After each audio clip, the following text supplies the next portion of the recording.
Everyone, this is Glenaging. Today po, mag-dinner po tayo. So before that, I will give thanks to our Creator, no, for providing this one, for these blessings. Dear God, thank you so much, Lord, for the blessings before me, O Lord. May this food will give me better health. And thank you so much, Lord, for all the providers who provide this to me.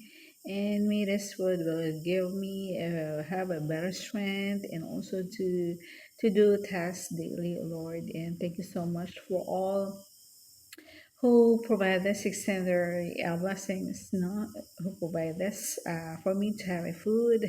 And thank you so much, dear God, for everything, Lord, for the loving, very lovable people who loved ones who provide all what I have, dear God. And thank you so much, dear Father in heaven, for your providence to all of us, Lord. And please protect us, O Lord, and give us a good health, dear Father in heaven.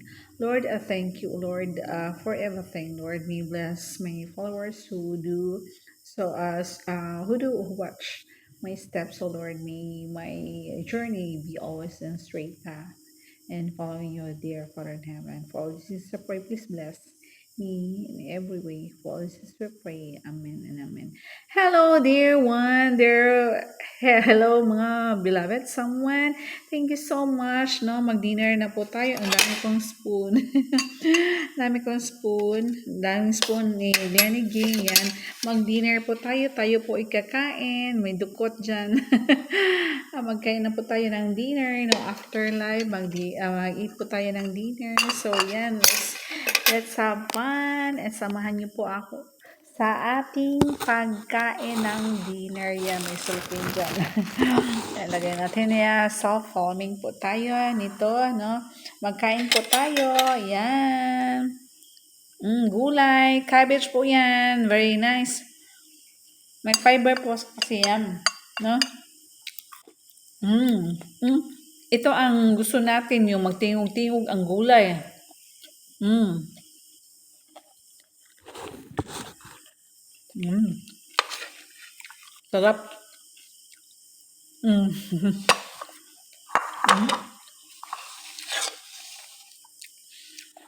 Samahan niyo po si Glenny Ging, no? Dinner po. Yan po tayo, guys. Ang sarap.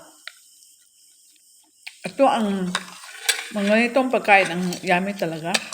Na gulay, no? Although may nilagay naman na meat.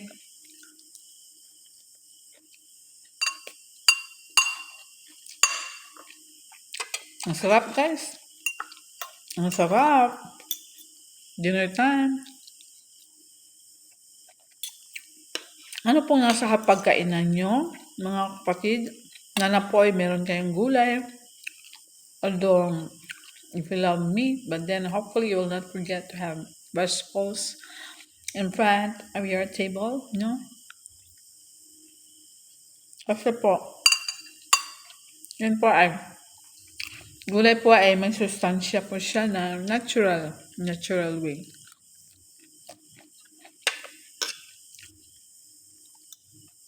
Masarap. Masarap talaga magkain pag yung gulay magtingog-tingog. Hmm?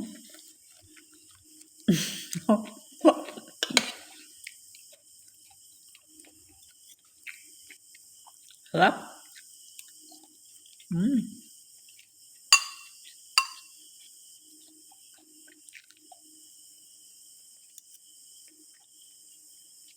Mm. Thank you so much. No?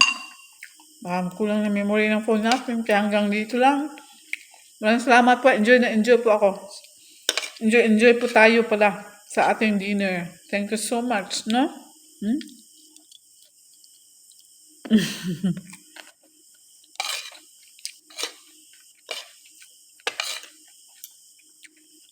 Hmm. So, yummy po. Ang dinner natin. Napakasarap na dinner pag may gulay. Gulay is life. Diba? Ika nga.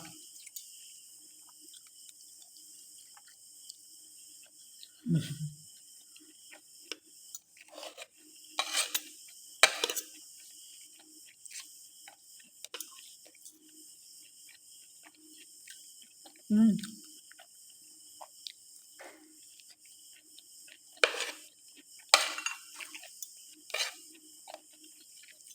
Anong ulam niyo po?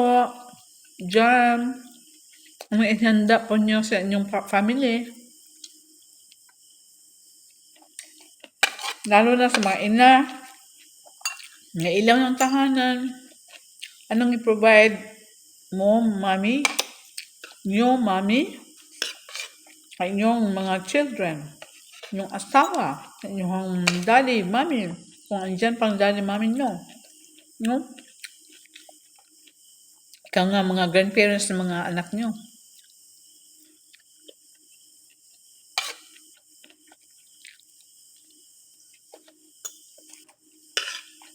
Enjoy na enjoy po.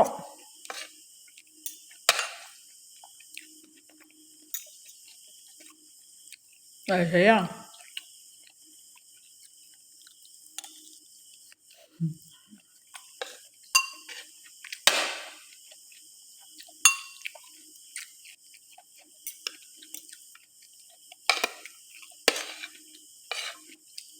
Mm.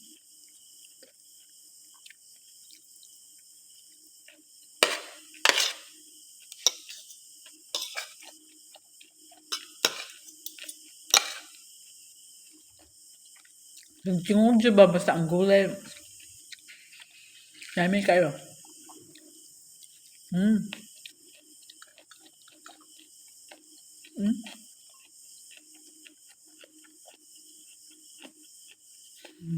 Mm.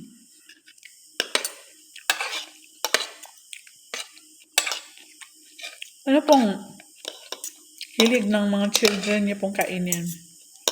Nakapakain ba kayo ng sa mga children niyo mga gulay?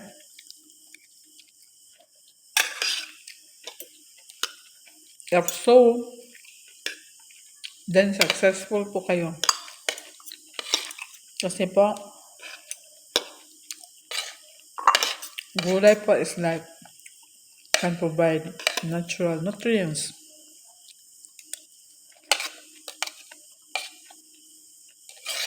Dilok. Dilok naman tayo. Mm?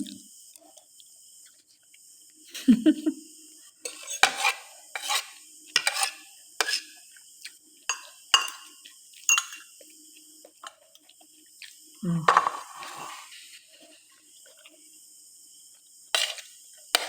Bakit sarap-sarap? Walang kasing tumbas. Gulay.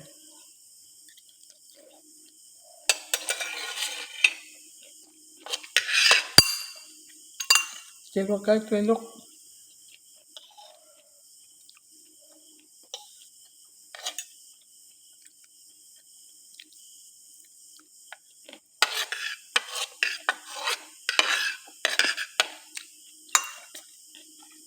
Ikaw ba isang ina? Mami, kung ikaw isang ina, pag magluto po kayo ng ulam, sana po hindi niyo makalimutan na maglagay talaga ng gulay.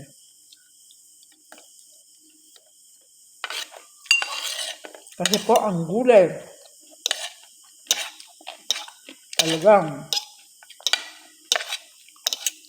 may nutrients siya na talagang super healthy. Hmm?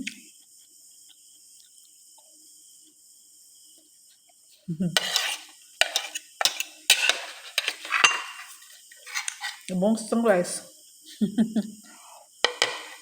Mm.